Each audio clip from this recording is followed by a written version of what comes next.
뭔가 위험할 것 같으면서도 또 내가 잘 권리 분석하면 유리한 상황으로 만들 수도 있는 그 유치권이 걸려있는 물건 한번 권리 분석 시작해 보도록 하겠습니다. 먼저 이 물건은요, 강제경매 사건이고요. 안산시 상록구에 소재하고 있는 물건입니다. 1차 유찰이 된, 그래서 이제 감정가의 70%가 최저가로 된 그런 물건인데요. 지금 기일 내역을 조금 보면 유찰이 계속 됐어요. 그래서 네. 감정가 24%까지 떨어졌다가 네. 변경이 되고 갑자기 다시 100%로 이거는 어떻게 이런 일이 생겼을까 궁금합니다. 제가 법원에서 들어온 모든 서류를 열람할 수 있는 자격이 있는 사람이 아니기 때문에 판단은 못하지만요, 통상적으로 저렇게 유찰되다가 다시 100%의 감정가에서 시작한다는 이유는 지금까지 절차를 진행했던 과정 중에 흥결이 있었던 거예요. 흥결된 내용을 갖고 계속 진행을 했다는 얘기입니다. 그게 추후에 밝혀진 거죠. 그러면 지금까지 했던 모든 것들이 무효란 얘기예요. 네. 그래서 다시 100%로 다시 진행하는 사례가 간혹 나옵니다.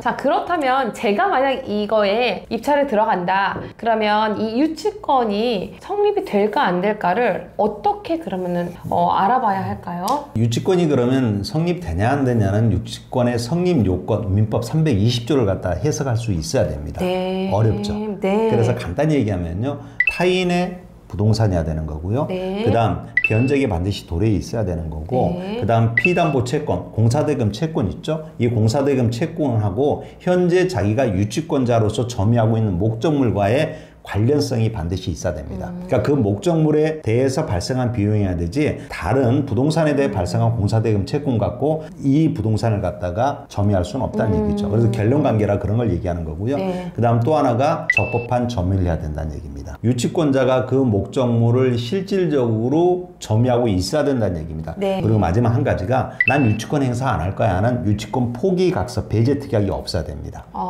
이 6가지가 지금 현재 성립 요건입니다. 그래서 여러분들이 하나하나 이걸 배워가면서 한번 적용을 해 보시기 바랍니다. 지금 일단 사진을 보시면 굉장히 혐오감 느끼게끔 보이는 네. 상황이 됐어요. 현관문에 유치권. 유치권이란 거는요, 성립 요건 중에 가장 중요한 게 적법한 점유가 중요합니다. 네. 그렇다고 해서 꼭 그 집에 그 목적물에 앉아 있으라는 얘기가 아니고요. 네. 대내외적으로 어느 누구도 아무로 이 유치권자가 내가 이걸 점유하고 있으니까 아무도 쉽게 출입할 수 없도록 통제해야 한다. 그 정도라면 유치권이 점유하고 있다고 볼 수도 있는 겁니다. 경매로 들어온 물건이다 그러면은 우리 법원에서는 꼭 그렇게 얘기합니다. 경매가 시작이 되기 전부터 유치권자는 점유하고 있어야 됩니다. 아무리 공사대금 채권이 있고 못 받은 돈이 있을지라도 경매 이후의 점유는요, 인정할 수 없다는 겁니다. 이 사정은 누가 찍었을까요, 지금? 지금 집행관이 방문해서 찍은 거겠죠. 그렇죠. 집행관은 언제 가죠? 이제 경매 신청이 들어오고 난 다음에. 그렇죠. 네. 그러니까 집행관이 갔을 때 저렇게 현관에 유치권자가 있다고 주장하는 거잖아요. 저것도 하나의 네. 공고하는 겁니다. 유치권자가. 유치권의 성립 요건 중에 하나인 적법한 점유, 경매 전에 점유가 있었다고 일단 추정해 볼 수 있는 거죠. 지금 저렇게 글자만 남겨놓는 것만으로도 점유라고 할 수 있을까요? 여러분이 가서 봤을 때 누군가 하여튼 그 채무자 소유자 외의 사람이 권리를 주장하고 있다는 건 인정을 해줄 수 있지 않습니까? 네. 그죠? 유치권자가 일단 점유하고 있다는 걸 추정하고 분석에 들어가셔야 됩니다.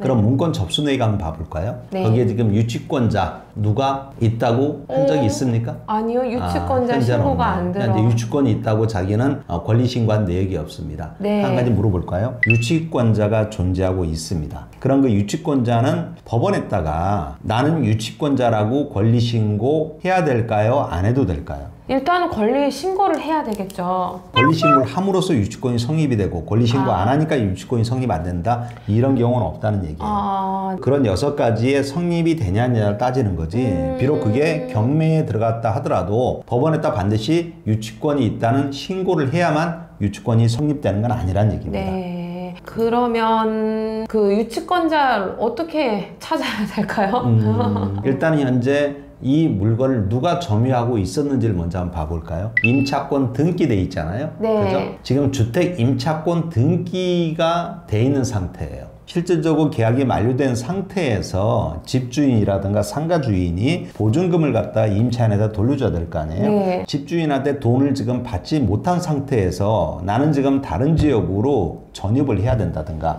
사업장을 이전해야 될 필요성이 있는 겁니다. 네. 근데 지금 그렇다고 해서 내가 보증금도 안 받은 상태에서 그 전입이나 사업자를 다른 지역으로 빼버리면 그동안 갖고 있던 이 집에 이 상가에 갖고 있던 대항력이 한순간에 사라져 버립니다. 그러면 자기의 대항력을 이 현재 전에 있던 임대차 목적물에서 자기의 권리를 계속적으로 주장하려면은 등기를 해야 되겠죠. 그렇죠.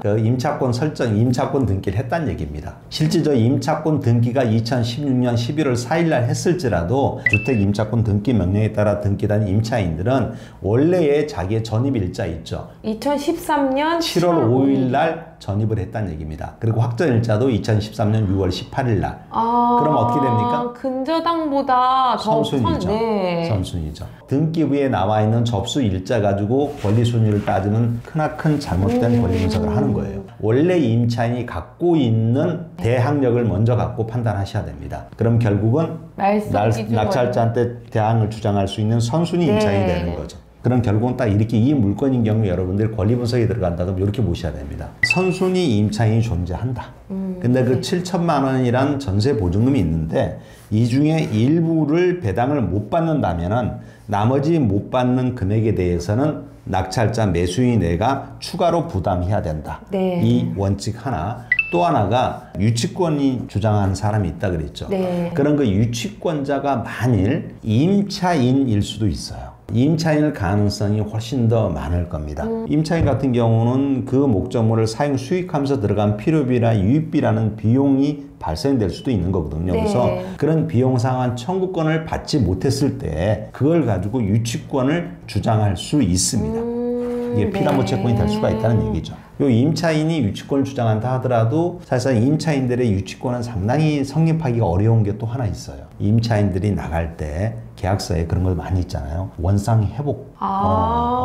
나는 내 나갈 때 똑같이 그전하고 원상 회복 조항이 대부분 이게 명문화돼 있잖아요. 서식화돼 있죠. 그 원상 회복 조항 자체가 나는 나갈 때 비용 상환 청구 안 할 거야. 포기로 볼 수 있다는 판례가 많이 나와 있습니다. 물론 사실관계 조금씩 다를 수 있습니다. 네. 그런 경우에 또 유치권이 인정이 안 될 수도 있죠. 근데 이건 그 사실상 유치권보다는요, 실제 여러분들이 주의해야 될 사항이 하나가 있습니다. 지금 이게 몇 층짜리죠, 지금? 지금 겉에 창문수로 보면 4층 같은데요. 네, 근데 1층이 약간 좀 모호해요. 1층은 지하고요. 1, 2, 3층은 지상이죠. 이렇게 돼 있죠. 네.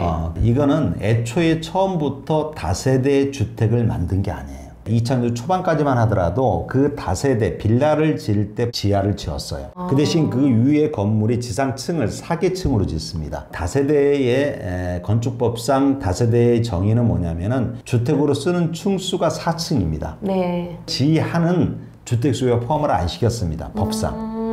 그래서 지하를 갖다 만드는 거거든요. 근데 지금 이 물건 같은 경우 보시면 지상으로 몇 층까지 지었어요? 3층.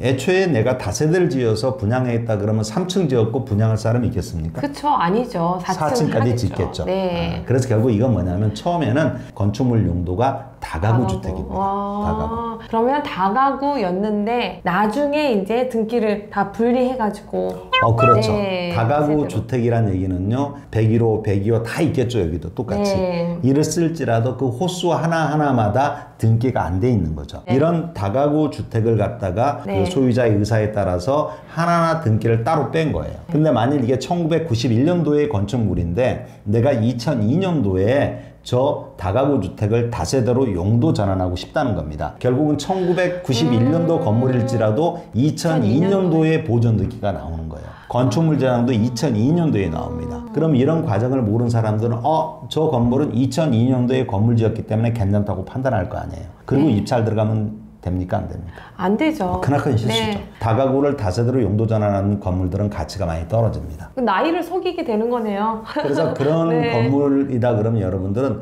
건축물 대장의 표제부를 띄워보셔야 됩니다. 항시. 표제부에는 그러면 그런 히스토리가 다 나오나요? 그 나옵니다. 전에? 예. 그렇군요. 전유부만 띄어서는 안 되고 표제부를 띄워서 그 건물에 대한 히스토리를 갖다가 보셔야 될 필요성이 있는 거죠. 그것 때문에 지금 저 호수는 유찰이 될 수밖에 없습니다. 얼마였어요, 보증금이? 7천만 원이요. 아니죠. 그러면 저 집이 7천만의 가치가 나올까요? 안 나올까요?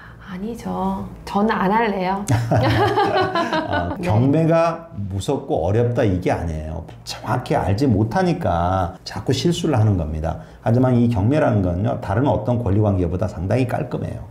조금만 여러분들이 관심을 두고 좀 배우시면은 경매처럼 쉬운 게 없습니다. 기본만 정확히 아시면 되는 거고요. 다른 어떤 재테크보다는 리스크가 상당히 적다고 전 자신 있게 말할 수 있습니다. 이렇게 해서 유치권이 있는 그런 물건 권리 분석 해보았습니다. 도움이 되셨다면 구독, 좋아요 부탁드리도록 하겠습니다. 시청해주신 여러분 감사합니다.